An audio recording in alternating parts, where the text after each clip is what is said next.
ഇന്ന് ഞാനിവിടെ കാണിക്കാൻ പോണത് നല്ല സോഫ്റ്റ് ആയിട്ടുള്ള ഒരു അപ്പത്തിൻ്റെ റെസിപ്പി ആയിട്ടാണ്. വളരെ സിമ്പിളായിട്ട് തേങ്ങയൊന്നും അരക്കാതെ ഒന്നൊന്നും ഇല്ലാണ്ട് നല്ല സോഫ്റ്റ് ആയിട്ടുള്ള അപ്പം എങ്ങനെ ഉണ്ടാക്കാമെന്ന് നോക്കാം. അപ്പോൾ കുറച്ച് ഇൻഗ്രീഡിയൻസ് മാത്രമേ ഉള്ളൂ കേട്ടോ. അപ്പോൾ ചെയ്യാത്തവരുണ്ടെങ്കിൽ ഇങ്ങനെ ചെയ്ത് നോക്കുക. നല്ല സോഫ്റ്റ് ആയിട്ടുള്ള നല്ല അടിപൊളി അപ്പമാണ്, നിങ്ങൾക്ക് ഇഷ്ടമാവും.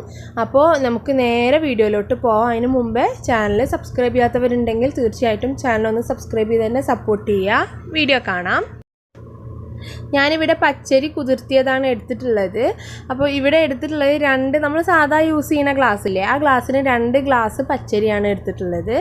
അപ്പോൾ ഇത് നല്ലപോലെ കഴുകി വൃത്തിയാക്കിയിട്ടുണ്ട്. ഇതിനി നമുക്ക് മിക്സിയിൽ ജാറിലോട്ട് ഇട്ട് കൊടുക്കാം. ഇനി ഈ പച്ചരിയിലോട്ട് നമുക്ക് ഒരു കയ്യിൽ ചോറാണ് ഇട്ട് കൊടുക്കുന്നത്. അപ്പോൾ അത് ഇട്ട് കൊടുക്കാം. ചോറ് മസ്റ്റായിട്ടുള്ളൊരു ഇൻഗ്രീഡിയൻ്റ് ആണ്. അതിലോട്ട് തന്നെ 1/2 ടീസ്പൂൺ, ടേബിൾ സ്പൂൺ അല്ല, 1/2 ടീസ്പൂൺ ഈസ്റ്റ് കൂടെ ചേർത്ത് കൊടുക്കാം. ഇനി ഇതിലോട്ട് ഒരു 2 ടീസ്പൂൺ പഞ്ചസാര കൂടി ചേർക്കാം. ഈസ്റ്റ് ചേർക്കുമ്പോൾ എപ്പോഴും നമ്മൾ പഞ്ചസാര ചേർത്ത് കൊടുക്കണം, എങ്കിലേ നല്ല ടേസ്റ്റ് കിട്ടുള്ളൂ. പിന്നെ ഇത് പാലപ്പത്തിൻ്റെ അടുത്തേക്ക് എത്തൂല്ലെങ്കിലും ഏകദേശം ആ ടൈപ്പ് ഓഫ് അപ്പത്തിലാണ് പെടുന്നത്. പാലപ്പാണെങ്കിൽ നമ്മളിത് തേങ്ങാപ്പാലെല്ലാം അരച്ചെടുക്കണം എന്നേ ഉള്ളൂ. അപ്പോൾ ഇതിനി പാകത്തിന് വെള്ളം ചേർത്തിട്ട് നന്നായിട്ടൊന്ന് അരച്ചെടുക്കാം. നല്ല ദോശമാവിൻ്റെ പരുവത്തിൽ ഞാനിത് അരച്ചെടുത്തിട്ടുണ്ട്. അപ്പോൾ ഞാനിതൊരു വലിയൊരു ബൗളിലോട്ട് മാറ്റിയാണ്. ഈസ്റ്റ് ഇട്ടത് കാരണം പൊങ്ങി വരാനുള്ള ചാൻസ് ഉള്ളതുകൊണ്ട് തന്നെ അത്യാവശ്യം വലിയൊരു ബൗളിലാണ് ഒഴിച്ചു കൊടുക്കുന്നത്. ഇനി ഇത് നമുക്ക് പൊങ്ങാനായിട്ട് മാറ്റി വെക്കണം. ഒരുപാടങ്ങ് കട്ടി കൂടാൻ പാടില്ല, അത് ശ്രദ്ധിക്കണം.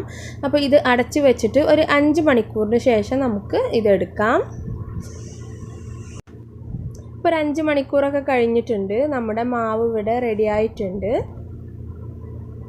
ഇനി ഇതിലോട്ട് പാകത്തിനുള്ള ഉപ്പും ചേർത്ത് നന്നായി മിക്സ് ചെയ്ത ശേഷം നമുക്ക് ഓരോന്നായിട്ട് ചുട്ടെടുക്കാം. ഞാനിവിടെ ഒരു നോൺ സ്റ്റിക്കിൻ്റെ പാനിലാണ് ഇത് ചുട്ടെടുക്കുന്നത്. ഇങ്ങനെ ജസ്റ്റ് ഒന്ന് ഒഴിച്ചിട്ട് ഒന്നിങ്ങനെ പരത്തി കൊടുക്കുന്നതേ ഉള്ളൂ. ഇനി നിങ്ങൾക്ക് വെള്ളപ്പച്ചട്ടിയിൽ, കുഴിയുള്ള ചട്ടിയിൽ ഒഴിച്ചിട്ട് നന്നായിട്ട് ചുറ്റിച്ചെടുത്തിട്ടാണെങ്കിൽ അതായിരിക്കും ഒന്നുകൂടി നല്ല ഭംഗി ഉണ്ടാവുക. അപ്പോൾ നമ്മുടെ അപ്പം ഇവിടെ റെഡി ആയിട്ടുണ്ട്. ജസ്റ്റ് ഒന്ന് അടച്ച് വെച്ചിട്ട് വേവിച്ചെടുക്കുക. നല്ല സോഫ്റ്റ് ആയിട്ടുള്ള അപ്പമാണ് കിട്ടിയിരിക്കുന്നത്. നിങ്ങൾക്ക് കാണുമ്പോൾ തന്നെ മനസ്സിലാവുന്നുണ്ടാവും എത്രത്തോളം ഇത് സോഫ്റ്റ് ആണ് എന്നുള്ളത്. അപ്പോൾ നിങ്ങളിതൊന്ന് ഉണ്ടാക്കി നോക്കുക. ഉണ്ടാക്കി നോക്കിയിട്ട് ഫീഡ്ബാക്സൊക്കെ അറിയിക്കാൻ മറക്കരുത്. വളരെ ഈസി ആയിട്ടുള്ള ഒരു അപ്പാണ്, ഉഴുന്നിൻ്റെ ആവശ്യമില്ല. പിന്നെ തേങ്ങ ഇഷ്ടമുള്ളവർക്ക് തേങ്ങ അരച്ചിട്ട് തേങ്ങാപ്പാലിൽ ഉണ്ടാക്കുകയാണെന്നുണ്ടെങ്കിൽ നമുക്ക് കറക്റ്റ് നമ്മുടെ പാലപ്പത്തിൻ്റെ റെസിപ്പി തന്നെ കിട്ടും. അപ്പോൾ തേങ്ങ ഇല്ലെങ്കിലും നല്ല സോഫ്റ്റ് ആയിട്ടുള്ള അപ്പം നമുക്ക് റെഡിയാക്കി എടുക്കാവുന്നതേ ഉള്ളൂ. അപ്പോൾ നിങ്ങൾക്ക് വീഡിയോ ഇഷ്ടമായിട്ടുണ്ടെങ്കിൽ ലൈക്ക് ചെയ്യാനും മറ്റുള്ളവർക്ക് ഷെയർ ചെയ്യാനും മറക്കരുത്.